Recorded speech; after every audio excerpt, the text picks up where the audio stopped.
Good morning, welcome to CATEX TV. My name is Frank Fortunato. Today is Wednesday, April 24, 2013. And in western China, more trouble in Xinjiang province. Approximately 21 people have been reported killed today in a gun battle that occurred between police and militia and arrested Uyghur minority members. Apparently, according to press sources, Western press sources, there was an arson incident that prompted a police response that then it resulted in a gun battle that lasted for several hours. About 15 police officers and government social workers are reported dead. The rest of the dead are apparently members of the terror group. An 8-story building housing several garment factories collapsed in Dhaka, Bangladesh this morning, killing about 90 people. This brings up memories of a fatal garment factory fire in November that killed up 112 people and raised an outcry about safety in the world's $20 billion, in Bangladesh's $20 billion a year textile industry, which produces clothing for global fashion brands worn around the world. Among the businesses in the building were Phantom Apparels, New Wave Style, and New Wave Brothers. Workers said that they do not know what specific brands were being made in the building because labels are attached after the products are finished. However, those companies do make clothing for brands such as The Children's Place, Dress Barn, and Benetton. Everest Re, one of the big reinsurers, came out with their first quarter earnings. They say that they increased by 26%. Everest earned more from premiums and continued to be helped by an absence of costly disasters, of course. President and CEO Joseph Taranto said clearly the industry benefited from a quarter without catastrophe losses. Their gross written premiums jumped 13%, up to $1.18 billion. It did raise some eyebrows because of all the admonitions about underwriting discipline now in a time of low premium prices.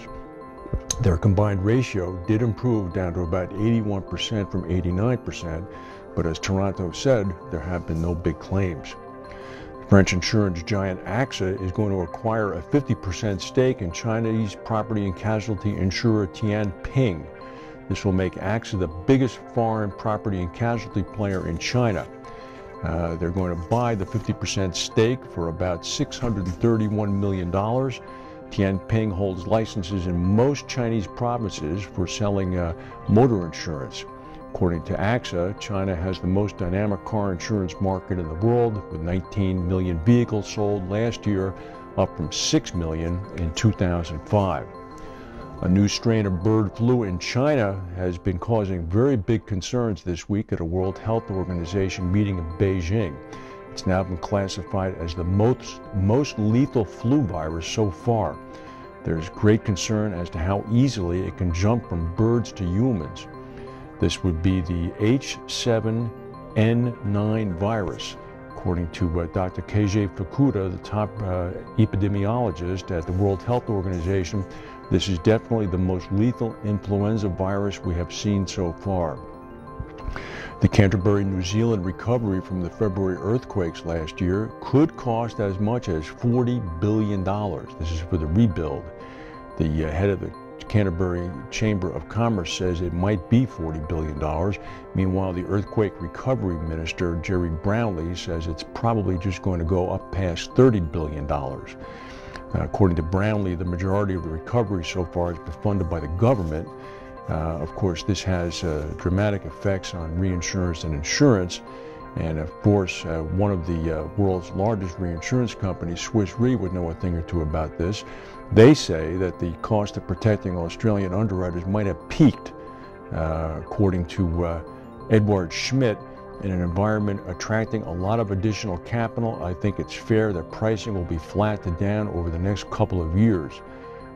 Insurance and reinsurance prices in Australia and New Zealand have skyrocketed, and apparently, according to Swiss Re, the market may be pretty much maxed out.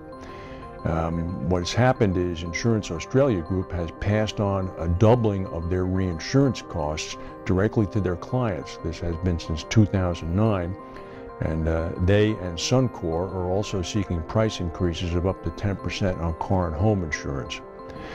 Yesterday, the Associated Press Twitter account was apparently hacked into by a group calling itself the Syrian Electronic Army. The Syrian Electronic Army posted a tweet saying that 2 explosions had rocked the White House and injured American President Barack Obama. The stock market reacted amazingly quickly. This, of course, is because of all the mechanized trading. It plummeted about 150 points in an instant. The White House press secretary Jay Carney quickly came on TV and said he had just met with the president. There was nothing to it. The FBI is investigating. That is the news for today. If we have any breaking news, we will come back and tell you. Thank you for watching, and we'll see you tomorrow.